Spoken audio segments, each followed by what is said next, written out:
बिस्मिल्लाहिर्रहमानिर्रहीम इय्याका नअबुदु व इय्याका नस्तईन। मेरे तमाम मुअज़्ज़िज़ पार्लियामेंटेरियंस पूरे पाकिस्तान के, पाकिस्तान तहरीक इंसाफ की लीडरशिप, मेरे मुअज़्ज़िज़ भाई और बहनें, अस्सलाम वालेकुम। सबसे पहले तो मैं आप सब लोगों को सलाम पेश करता हूँ कि जिन मराहिल से गुज़र के आप लोग फॉर्म 45 के तहत पहुँच गए और कुछ नहीं पहुँच सके, इंशाअल्लाह आज जो एक फ़ैसला आया है तो उससे साबित होता है कि अगर आप डटे रहें नज़रिए के ऊपर तो कोई ताकत आपको नहीं रोक सकती।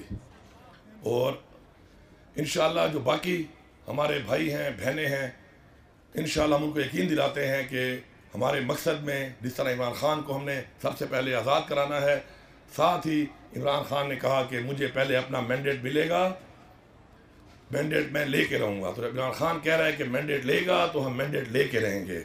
और ये मैंडेट हम अभी तो मांग रहे हैं, हमें उम्मीद है अदालतों से, निज़ाम से कि अपनी इस्लाह करेगा और दे देगा, वरना फिर छीन के लेना हम जानते हैं। इंशाल्लाह फिर हम छीन के भी ले लेंगे। एक 5 सेकंड के लिए सारे लोग इमरान खान की आंखों में देखें, ज़रा 5 सेकंड लगातार देखें आप सारे। इमरान खान की आंखों में आपको पहली बात जो मिलेगी वो ये मिलेगी कि हारता वो है जो हार मान लेता है। ये सारी उम्र सिखाया है उसने हमें। और आज इस पूरी रियासत से लड़कर अगर फिर भी हम यहाँ पहुँचे हैं तो उसकी वजह यह है कि हमने इस बात के ऊपर अपना ईमान लाया था कि हारता वो है जो हार मान लेता है। उसके बाद इमरान खान ने हमें सिखाया खौफ का बुत तोड़ो। आज हम खौफ के बुत तोड़ चुके हैं। आज जान चुकी है और रियासत के जुल्म जबर की इंतहा करने के बाद भी वो लोग जिंदा हैं, वो लोग मौजूद हैं कि जो टूट नहीं सकते। मर सकते हैं, टूट नहीं सकते। ये हमने साबित किया है। तीसरा, मैं का बुत तोड़ने का कहा इमरान खान ने हमेशा। हम में से बहुत से लोगों ने अभी मैं का बुत नहीं तोड़ा। अपनी मैं से हम में से बहुत लोग नहीं निकले।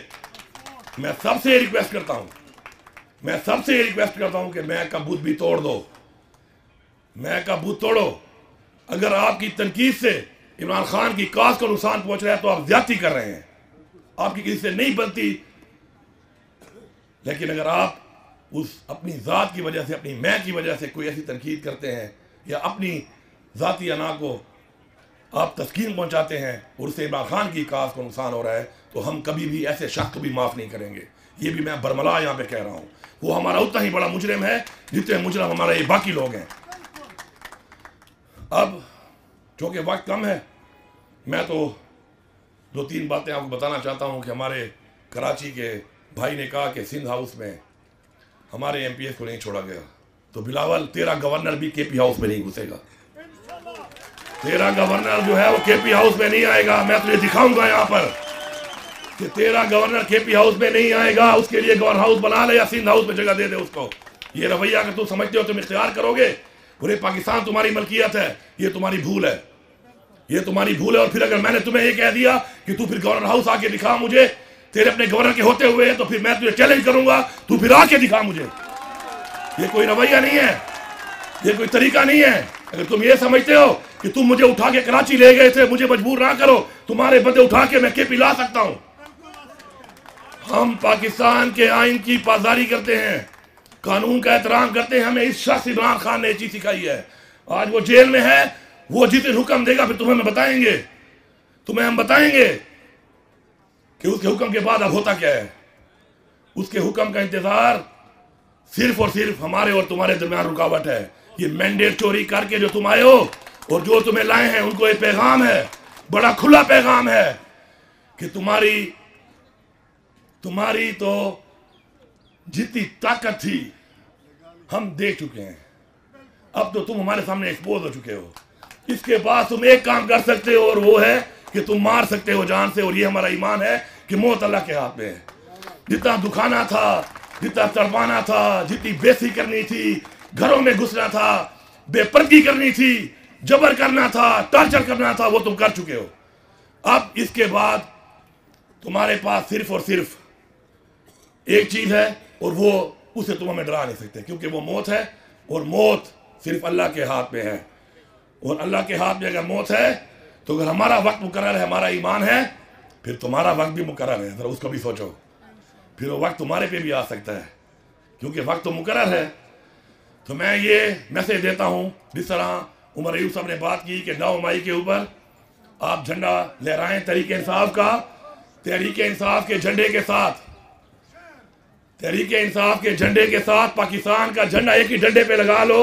یہ پیغام میں پورے پاکستان کو دے رہا ہوں، بحیثیت وزیر اعلیٰ صوبہ خیبر پختونخوا دے رہا ہوں کہ ایک ہی ڈنڈے پہ 2 جھنڈے لگاؤ، ایک پاکستان کا، ایک تحریک انصاف کا۔ اور تم سے کوئی وہ ڈنڈا اور جھنڈا چھینتا ہے، مجھے ویڈیو بھیجو، جو ایسے چور جو سپاہی ہوگا اس پہ خیبر پختونخوا میں غداری کا پرچہ ہوگا پاکستان کے آئین کے مطابق۔ اور پھر وہ آئے گا جب یہاں پر، پھر وہ جو ہماری روایت ہے نا عزت دینے والی، پھر وہ روایت نہیں ہوگی، وہ عزت دینے والی روایت نہیں ہوگی۔ وہ روایت پھر ہوگی، وہ روایت جس طرح ہمارے آباء و اجداد نے پہلے اسلام کی جگہ لڑی، پھر تحریک پاکستان کی جگہ لڑی۔ تو آج پھر ہمیں مجبور نہ کرو کہ آج حقیقی آزادی کے لیے ہم اس جنگ پہ مجبور ہو جائیں۔ ہماری رگوں میں وہی خون ہے۔ اگر ہمیں روک رہا ہے تو پاکستان کا قانون اور اس شخص کا صبر روک رہا ہے، اس شخص کا صبر۔ اصلاح کر لو اپنی۔ اور تم اگر یہ سمجھتے ہو کہ ہمیں دھمکیاں دے رہے ہیں، ہم دھمکیاں نہیں دے رہے۔ تمہیں پتہ ہے تمہارا کتنا ظرف ہے اور ہمارا کتنا ظرف ہے، اور ہمیں پتہ ہے کہ تم کیا اور ہم کیا ہیں۔ ایک سے اچھی طرح ہم پہچان چکے ہیں کس کے کیا انٹرسٹ ہے، کون پاکستان سے وفادار ہے اور کون پاکستان کا غدار ہے۔ یہ سرٹیفکیٹ تم ہمیں نہ دو، ہمارے اوپر تو تم غداری کے لگا چکے ہو۔ شرم کا مقام ہے کہ ہمارے اوپر غداری کے ہمارے اوپر سرٹیفکیٹ دینے والے کون تھے؟ شاید جن کے باپ دادے نے کبھی پاکستان کے لیے جنگ نہ لڑی ہو۔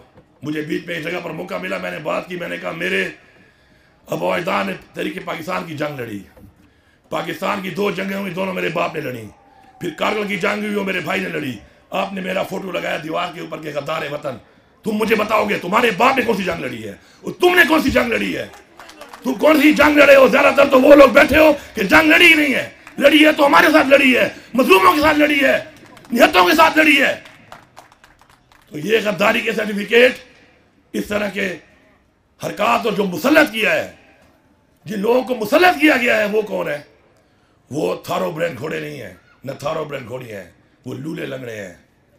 یہ تھارو برینڈ بیٹھے ہیں ادھر، تھارو برینڈ گھوڑوں کی ہسٹری پڑھو، تھارو برینڈ ہیں یہ تھارو برینڈ گھوڑیاں ہیں، یہ تھارو برینڈ گھوڑے ہیں۔ جب یہ دوڑتے ہیں گیلپ پہ تو پھر اگر سوار اپنے ہاتھ یوں کھول بھی دے تو ان کی رفتار کم نہیں ہوتی ہے، سمجھ جاتے ہیں کہ سوار سکون میں ہے، اب دوڑتے جاؤ، جو نیچے آتا ہے اس کو ربوڑتے جاؤ۔ تو ہمیں مجبور نہ کرو اس چیز پہ۔ آخر میں آپ سے یہ کہوں گا کہ میرے میں کمی ہوگی، آپ نے میرا بازو بننا ہے، آپ میں کمی ہوگی، میں نے آپ کا بازو بننا ہے۔ خدا کے لیے ایک دوسرے کے بازو بنو۔ آج کا یہ ماحول یونٹی کے لیے ہے، اتفاق کے لیے ہے، اتحاد کے لیے ہے۔ میری میں کمزوری ہے تو میں ایکسپیکٹ کروں کہ میرے وہ بھائی کمی پوری کریں گے۔ ہمارے وہ علاقے جہاں پہ ہمارے دوست نہیں نکل پا رہے، ہمارا فرض بنتا ہے کہ ہم ان کے کندھے بنیں اور جا کے ان کی مدد کریں، ان کو نکالیں وہاں پر، بجائے تنقید کرنے کے۔ اگر جس دن ہم نے یہ کر لیا، جس دن ہم نے اپنے آپ کو کندھا دینا شروع کر دیا، تو کوئی طاقت ہمیں نہیں روک سکتی۔ عمران خان کو رہا تو ان کا باپ بھی کرے گا۔ کب تک تم عمران خان کو اندر رکھو گے؟ رہا تو عمران خان نے ہونا ہی ہونا ہے۔ اب ایسے رہا ہو جائے کہ ہم اس قانون کو سلام کریں، بجائے کہ کل ہم خود رہا کروا لیں اور پھر اس کے بعد ایک نئی روایت بن جائے کہ رہائی قانون میں نہیں، قانون کے ذریعے نہیں، عوام کی طاقت سے ہوئی ہے۔ عوام کی طاقت سے ڈرو، خدا کا واسطہ ہے، عوام کی طاقت سے ڈرو۔ اس لیڈر جو کہ عالم اسلام کا لیڈر ہے، پورے پاکستان کا لیڈر ہے، آپ نے اس کا مینڈیٹ تو چھین لیا، ہمارے دلوں سے نہیں چھین سکتے۔ میں آپ سب کا شکریہ ادا کرتا ہوں اور یہ امید کرتا ہوں کہ انشاءاللہ ہم میں سے جو بھی خان کا وفادار نہیں ہے، اللہ اس کی نسلوں کو، اللہ اس کو، اس کے پورے خاندان کو غرق کرے۔ اور جو لوگ یہ جانتے ہیں اور سمجھتے ہیں کہ عمران خان سے زیادتی ہو رہی ہے اور پھر بھی کھڑے نہیں ہو رہے، اللہ ان کو بھی غرق کرے، ان کی نسلوں کو بھی غرق کرے۔ کیونکہ جو پاکستان کے ساتھ نہیں ہے آج، عمران خان کے ساتھ نہیں ہے، اس کا مطلب ہے وہ اصل غدار ہے اس قوم کا، اور غداروں کو اللہ غرق کرے گا تو یہ ملک ترقی کرے گا۔ اور سب کا بہت بہت شکریہ۔